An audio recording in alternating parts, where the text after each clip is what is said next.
Decide whether each function is one-to-one.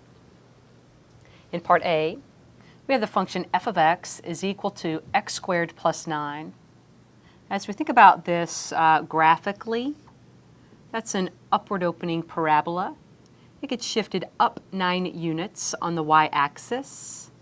So just a quick picture here so that we can take a look at our horizontal line test.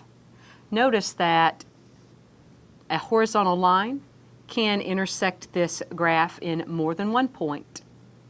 Therefore, f of x is not one-to-one.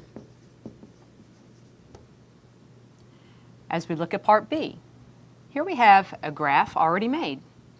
We can see that it's a function, it passes the vertical line test, and also it is one-to-one because it passes this horizontal line test. Each horizontal line intersects that graph in only a single point.